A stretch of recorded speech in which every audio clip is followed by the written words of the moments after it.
I'm sad. You've been out all night, know you've been bad. After my reversion to Catholicism in 2005, I used to listen to Drew Mariani on Relevant Radio. Every year he used to read a story about St. Michael the Archangel. My guess is that he still does that. But it was a really good story and it was very moving. Since then, I noticed that the story appears a lot on the internet. Since it's such a great story, I'll read it here. There's a story about a young Marine named Michael who wrote a letter home to his mother while he was in the hospital after having been wounded in Korea in 1950. A Navy chaplain named Father Walter Muldy apparently was given the letter, checked the facts, and concluded that the letter was true. A year later, he read the letter in public for the first time to a gathering of some 5,000 Marines at the naval base in San Diego.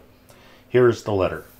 Dear Mom, I wouldn't dare write this letter to anyone but you because no one else would believe it. Maybe even you will find it hard, but I have to tell somebody. First off, I'm in a hospital. Now don't worry. You hear me? Don't worry. I was wounded, but I'm okay. The doctor says I'll be up and around in about a month. But that's not what I want to tell you. Remember when I joined the Marines last year? Remember when I left how you told me to say a prayer to St. Michael every day? You really didn't have to tell me that. Ever since I can remember, you always told me to pray to St. Michael the Archangel. You even named me after him. Well, I always have. When I got to Korea, I prayed even harder. Remember the prayer that you taught me? Michael, Michael of the morning, fresh court of heaven adorning. But you know the rest of it. Well, I said it every day, sometimes when I was marching or sometimes resting, but always before I went to sleep. I even got some of the other fellows to say it. Well, one day I was with an advanced detail, way up over the front lines. We were scouting for the commies.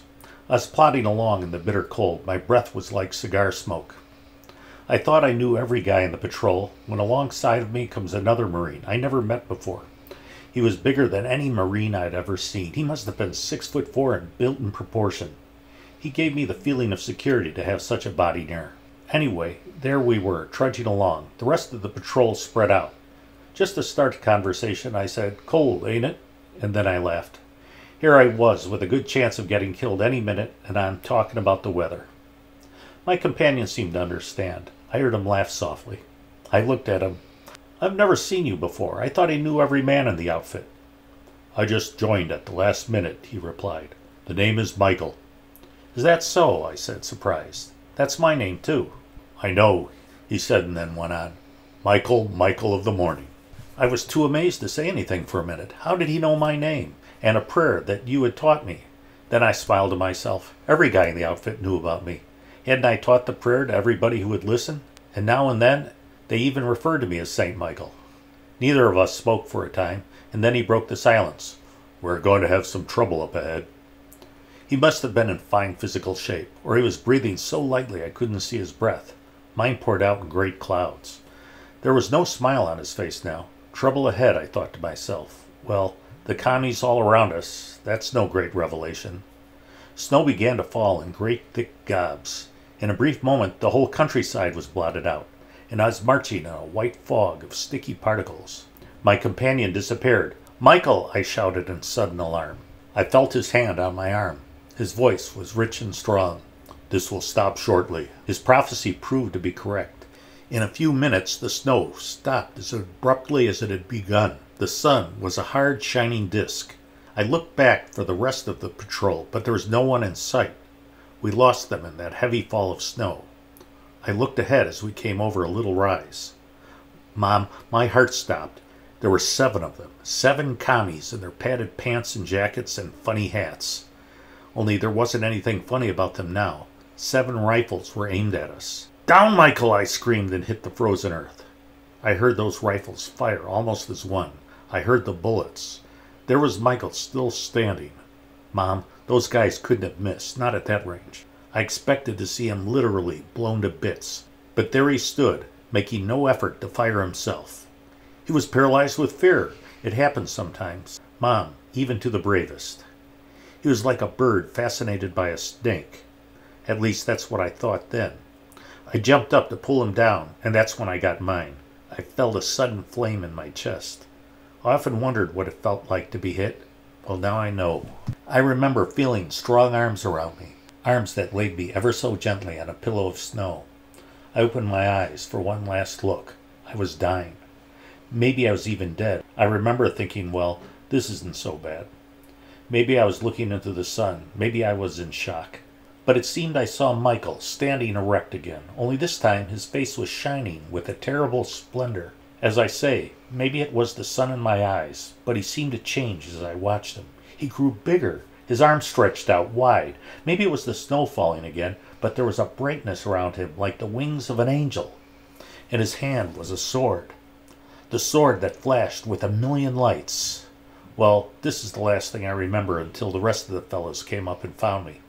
I don't remember how much time had passed. Now and then I had but a moment's rest from the pain and fever. I remember telling them of the enemy just ahead.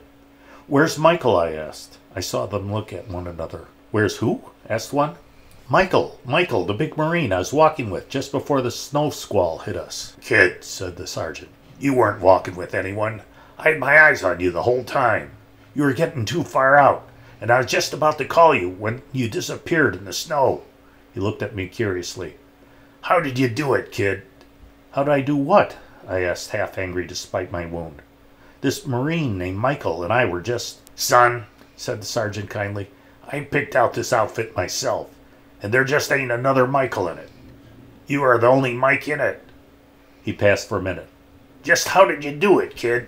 We heard the shots. There hasn't been a shot fired from your rifle, and there isn't a bit of lead in them 7 bodies over the hill there." I didn't say anything. What could I say? I could only look open-mouthed with amazement. It was the sergeant who spoke again. "Kid," he said gently, "every one of them 7 commies was killed by a sword stroke." And that's all I can tell you, Mom. As I say, it may have been the sun in my eyes. It may have even been the cold or the pain. But this is what happened. Love, Michael. So I was very moved by the story, but there are some things that just don't seem quite right with it. This is a purported letter from a son to a mother, but it reads like a short story. For instance, it includes the use of quotation marks in dialogue. Also, it uses colloquialisms such as fellas instead of fellows.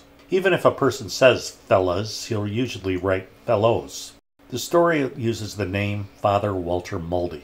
That's an unusual name, and we live in an age where we have the resources to determine whether there ever really was a Father Walter Muldy involved in the Korean War, and that will tell us whether the letter, as written, is real. How unusual is the name Walter Muldy? It's a very unusual name. As of the date of this video, there are no profiles with the name Walter Muldy on either Facebook or LinkedIn, though I have a hunch that sooner or later maybe somebody will create one just to try to prove me wrong. So another interesting thing is that there is no mention of any Walter Muldy on the internet other than in relation to this story. For someone in the 1950s not to have a digital footprint, it's not that unusual. But from my experience, most priests, even from several decades ago, will show up online in parish histories or other documents. So based on this factor, there's about a 50-50 chance that there never was a Father Walter Muldy. The name Walter Muldy doesn't show up in any newspaper archives. I checked the Google News Archive, newspapers.com, and newspaperarchive.com. Priests tend to show up more in the newspapers than laymen, but not all newspapers are in the archives. But based on this factor alone, there'd be about a 50-50 chance that there never was a Father Walter Muldy. So let's look at another factor.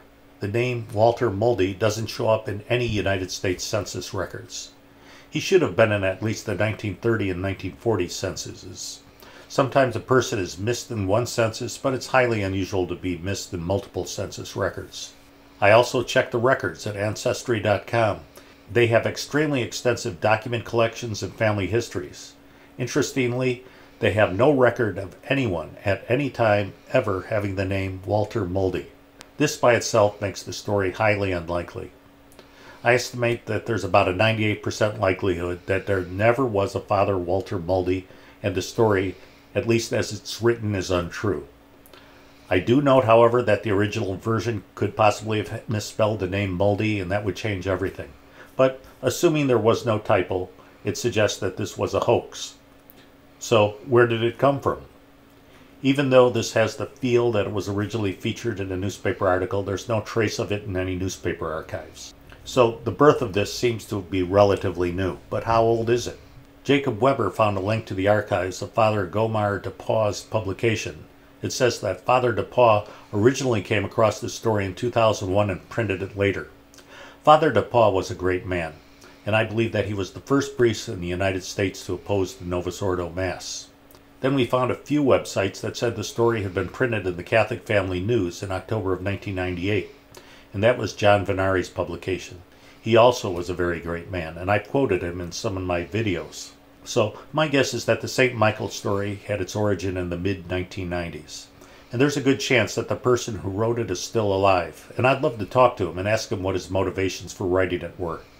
Was he trying to inspire people, or was it just a joke? My point in making this video is that even the best of us can be fooled when we see stuff copied and pasted on the internet, and I've certainly been fooled too.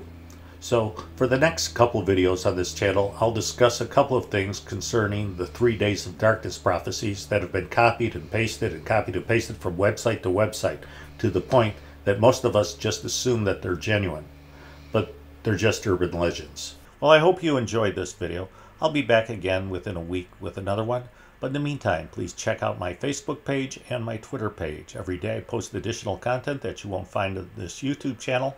And also, please pray for the church. Well,